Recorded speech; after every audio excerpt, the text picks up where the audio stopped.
Welcome to TDS studios. N friends எல்லாம் சூப்பராக இருப்பீங்கன்னு நினைக்கிறேன். இன்றைக்கி என்ன டாபிக் பேசலாம்? 2 நாளில் தீபாவளி வருது அப்படின்னு யோசிச்சுட்டு இருக்கும்போது திடீர்னு பாருங்கள், போஸ்ட் ஆஃபீஸ்லேருந்து ஒரு தபால் வருது. அந்த தபால்கார பெண்மணி கொண்டு வந்து கொடுக்குறாங்க. அதை வாங்கி பிரித்து பார்க்குறேன். இன்றைக்கி இதான் டாபிக் நான் முடிவு பண்ணிட்டேன். அப்படி என்ன வந்திருக்கோம் அதில், அதுதான் இப்போ நீங்கள் பார்க்க போகிறீங்க. கார்கார்த்தார் ஒப்புரவு அப்படின்னு ஒரு மாத இதழ் மெட்ராஸ்லேருந்து வந்துட்டுருக்கு. இது ஒரு குறிப்பிட்ட கார்காத்த வேளாளர் சமூகத்தைச் சேர்ந்தவர்கள் அவர்களுக்காக நடத்தும் ஒரு பத்திரிகை அப்படிங்கிறது பொதுவான ஒரு கருத்து.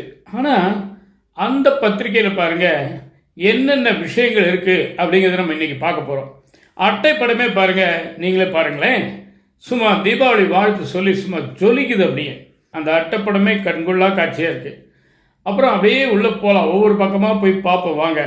அதாவது எடிட்டோரியல் அப்படின்னு ஒரு காலம் இருக்குது தெரியுங்களா? எடிட்டோரியல் அப்படின்னா தலையங்கம் அப்படின்னு சொல்லலாம்.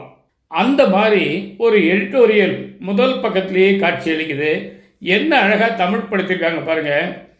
ஏடு இட்டோர் இயல், அதுதான் எடிட்டோரியல். அப்புறம் அந்த ஒப்புரவு அப்படின்னு ஒன்று இருக்குது பார்த்தீங்களா? கார்காத்தார் அப்படிங்கிறது ஒரு இனத்தை குறிக்குதுன்னு தெரியும் உங்களுக்கு. ஒப்புரவுன்னா என்ன அர்த்தம்? எங்கேயோ கேட்ட மாதிரி இருக்குல்ல.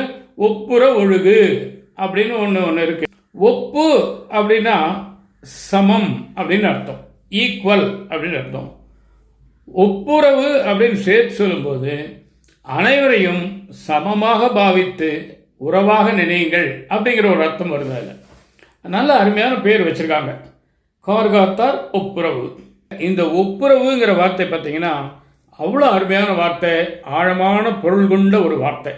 அப்போ ஒப்புரவுக்கு யாரையா நீ அடையாளம் காட்டுவ அப்படின்னு நீங்கள் கேட்டீங்கன்னா நான் சொல்கிறேன், சென்னை ராதா இன்ஜினியரிங் எஸ் வெங்கடேசம் பிள்ளை ஐயா அவர்களை மாதிரி அந்த ஒப்புரவை பேணி பாதுகாத்து போற்றி வாழ்ந்து கொண்டிருப்பவர்கள் மிக குறைவு. எனக்கு தெரிஞ்சு அவர் ஒருத்தர் தான். அந்த அளவுக்கு அருமையான ஒரு சமூக பணி ஆற்றிட்டு இருக்காங்க. வருஷந்தோறும் சில கோடிகள், நல்லா கவனிங்க, சில கோடிகள் அவங்க இந்த படிக்கிற மாணவ மாணவிகளுக்காக பணம் கொடுத்து உதவுறாங்க. அவர் காலத்தில் நாம் வாழ்கிறோம் அப்படிங்கிறது நமக்கு பெருமைங்க. ஆசிரியர் பணி அறப்பணி அப்படின்னு ஒரு கட்டுரை எழுதியிருக்காங்க. அதில் அந்த ஆசிரியர்களை பற்றிய விஷயங்களை புட்டு புட்டு வச்சிருக்காங்க. அதே மாதிரி பாருங்க, ஜெயங்கொண்டம் வேலாயுத நகரை சேர்ந்த டிஎஸ் ஆறுமுகம் பிள்ளை அப்படிங்கிற ஆசிரியர் டாக்டர் ராதாகிருஷ்ணன் விருதுக்கு தேர்ந்தெடுக்கப்பட்டு அரசால் கௌரவிக்கப்பட்டிருக்கார். ஏன்னா டாக்டர் ராதாகிருஷ்ணன் விருது கவர்மெண்ட்டில் வாங்குறது அப்படிங்கிறது சும்மா சாதாரணமாக கொடுக்க மாட்டாங்க. தகுந்த காரணங்களும் தகுதியும் இருந்தால் மட்டும்தான் அது கிடைக்கும். புத்தகரம் அப்படிங்கிற ஒரு சின்ன கிராமத்தை பூர்வீகமாக கொண்ட அந்த பெண் டாக்டர் எஸ்கே நிவேதா இங்கிலாந்தில் போய் கீல் பல்கலைக்கழகத்தில் டாக்டருக்கு படிச்சிருக்காங்க. அதனுடைய பாராட்டு விழாவை பற்றி போட்டிருக்காங்க. அவருக்கும் டாக்டர் எஸ்கே நிவேதா அவங்களுக்கும் நம்ம சேனல் சார்பாக பெரிய மாபெரும் பாராட்டை நம்ம தெரிவிச்சுக்கிறோம். வாழ்த்துக்கள். அடுத்து பாருங்க, மணமகள் மணமகன் புகைப்படத்துடன் போடுறாங்க. அப்போ நீங்கள் அதை பார்த்துட்டு வயசு, அந்த குவாலிஃபிகேஷன் இதெல்லாம் நம்ம கனெக்ட் பண்ணி அவங்கள தொடர்பு கொள்றதுக்கு எல்லா டீட்டெயில்ஸும் கொடுக்குறாங்க. அது மட்டும் இல்லைங்க, புகைப்படம் இல்லாமல் அந்த மாப்பிள்ளை பெண் அவங்களுடைய விவரங்கள் கொடுக்குறாங்க. அதில் தொலைபேசி எண் இருக்குது, ஊர், படிப்பு எல்லா விவரமும் இருக்குது. அவங்க வேணுங்கிறவங்க கான்டாக்ட் பண்ணிக்கலாம். இந்த ஒரு பெரிய உதவியும் அவங்க செய்கிறாங்க. பொதுவாக கார்காத்தார் வேளாளர் அப்படின்னா விவசாயிகளை தான் குறிக்கும். அந்த காலத்தில் விவசாயம் பண்ணிகிட்டு இருந்திருக்கலாம். ஆனால் காலப்போக்கில் எல்லா தொழிலையும் அவங்க வந்திருக்காங்க. அதனால் பாருங்கள், கேபிஎஃப் அப்படின்னு சொல்லக்கூடிய கார்காத்தார் பிஸ்னஸ் ஃபோரம் அப்படின்னு ஒரு அமைப்பு இருக்குது. அதில் கலந்துக்கிட்டவங்க அந்த மந்த்லி மீட்டிங் அதை பற்றி டீட்டெயில்ஸ் போட்டிருக்காங்க. மெட்ராஸில் துறைப்பாக்கம் மேலையூர் திரு சா அன்பழகன் அப்படிங்கிறவர் ஆன்லைன் பேங்கிங் அப்படிங்கிறத பற்றி ஒரு கட்டுரை எழுதியிருக்காங்க. அதை பார்த்தீங்கன்னா ஆன்லைன் பேங்கிங்னா என்ன, அதில் என்னெல்லாம் நம்ம செய்ய முடியும், அது எதுக்காக கொண்டு வந்திருக்காங்க அப்படிங்கிற டீட்டெயில்ஸ் எல்லாம் அதில் சொல்கிறார். அதில் என்ன சாதகங்கள் இருக்குது, என்ன பாதகங்கள் இருக்குன்னு தெளிவாக சொல்லியிருக்கார். இப்போத்த இளைஞர்களை பாருங்க, ஐடியில் கண்ணா பின்னான்னு சம்பாதிக்கிறாங்க, லட்சக்கணக்கில் சம்பளம் வாங்குறாங்க. ஆனால் அவங்களுடைய பாட்டு என்னவா இருக்கும்? பத்தலை பத்தலை பத்தலை பத்தலை பத்தலை, அந்த பாட்டு தான் பாடிட்டு இருக்காங்க. ஏன்? எதனால? அதே அவங்க என்ன சொல்கிறாங்க தெரியுங்களா? எங்கள் அப்பா பாருங்கள் சாதாரண வேலையில் தான் இருந்தார், ரொம்ப சிம்பிளான மனிதன், 4-5 குழந்தைங்க வேற, எல்லாத்தையும் வளர்த்து நல்லா படிக்க வச்சு ஆளாக்கி கடனை உடனே வாங்கி ஒரு சொந்த வீடும் கட்டி கடனே இல்லாமல் கடைசி காலத்தில் ரொம்ப ஹாப்பியாக வாழ்ந்தாருங்க அப்படின்னு அவங்களே சொல்லுவாங்க.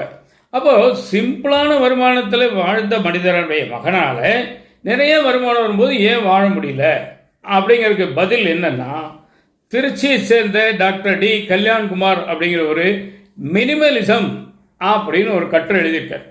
அது பார்த்தீங்கன்னா அந்த வாரன் பஃபட் இருக்கார் இல்லையா, அவருடைய அந்த கூற்று அப்படியே பிரதிபலிக்கிறார் அவர். அப்போ அந்த மினிமலிசம் அப்படிங்கிறது இன்றைய அவசிய தேவை அப்படிங்கிறத நம்ம தெரிஞ்சுக்கணும். இந்த விவரங்களும் அந்த புத்தகத்தில் இருக்குது. இதெல்லாம் நமக்கு தீபாவளி போனஸ் மாதிரி கிடச்சிருக்கு. காலையில் மனசில் பட்டுது, மத்தியானம் சொல்லிட்டேன், சாயந்தரம் நீங்கள் பார்த்துட்ருக்கீங்க, அவ்வளோதான். அடுத்தது பாருங்கள், கந்த சஷ்டி விரதம் அனுஷ்டிக்கும் முறைகள், அதை பற்றிய விஷயங்கள். கந்த சஷ்டி விரதம்னா என்ன, ஏன் இருக்கிறாங்க, எப்படி இருக்கணும், என்னெல்லாம் பண்ணணும், என்னெல்லாம் பண்ணக்கூடாதுங்கிற மாதிரி அதை பற்றிய டீட்டெயில்ஸ் கொடுத்துருக்காங்க. இது ஒரு குறிப்பிட்ட சமூகத்துக்கு மட்டும் பொதுவானதா? இல்லை, ஊர் உலகத்துக்கே பொதுவானது. ஹிந்து மக்கள் என்று சொல்லி முருகனை வணங்கக்கூடிய அனைவருக்கும் பொதுவானது. இந்த மாதிரி நிறைய விஷயங்கள், நல்ல விஷயங்கள் தாராளமாக இருக்குங்க. முழங்கால் மூட்டு வலி, நீ ஆர்த்ரைட்டிஸ், இது இல்லாதவங்க யாராவது இருக்கீங்களா? இருந்தால் கொஞ்சம் கை தூக்குங்க. அதிர்ஷ்டசாலிகள். அநேகமாக எல்லாருக்கும் சின்ன வயசுலேருந்து வயதானவங்க வரைக்கும் நிறைய இந்த நீ ஆர்த்ரைட்டிஸ், மூட்டு வலி, முழங்கால் மூட்டு வலி அப்படிங்கிறது இருக்குது. அதனால் டாக்டர் எஸ் விஜயா அப்படிங்கிறவங்க ஃபிசியோதெரபிஸ்ட் அருமையான ஒரு கட்டுரை எழுதியிருக்காங்க. அதில் பயனுள்ள பல தகவல்கள் இருக்குது.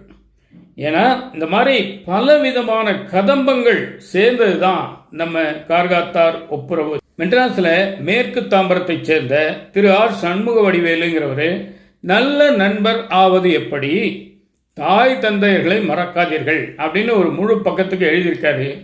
ரொம்ப பயனுள்ள விஷயங்கள். தலைப்பை பார்த்தாலே தெரியல, நல்ல நண்பர் ஆவது எப்படி அப்படிங்கிறது நம்ம தெரிஞ்சுக்க வேண்டிய விஷயம். யார் கூட சேரணும், யாரை சேர்த்துக்கணும் அப்படிங்கிறது தான் அதில் மெயின் பாயிண்ட். தாய் தந்தையரை மறக்காதீர்கள் அப்படின்னா புதிய முதியோர் இல்லங்கள் உருவாகக்கூடாது, அதான் அவருடைய லட்சியம். மாணவ செல்வங்களுக்கு வெற்றி தரும் பழக்க வழக்கங்கள் அப்படின்னு ஒரு கட்டுரை இருக்குங்க. இதை ஃபாலோ பண்ண ஆரம்பிச்சிட்டாங்கன்னு வைங்க, அப்புறம் வெற்றி அவங்க காலடியில் தான். அதில் என்ன சந்தேகம் உங்களுக்கு? இதாங்க இன்றைக்கி விஷயம். நிச்சயமாக இந்த விஷயம் உங்களுக்கு பிடிச்சிருக்கும்னு நினைக்கிறேன். உங்கள் கருத்துக்களை எதிர்பார்க்குறேன். மீண்டும் அடுத்த எபிசோடு சந்திப்போமா? அதுவரை உங்களிடம் இந்த விடைபெறுவது உங்கள் அன்பன் டி சண்முக சுந்தரம், போத்தனூர், கோயம்புத்தூர். நன்றி, வணக்கம்.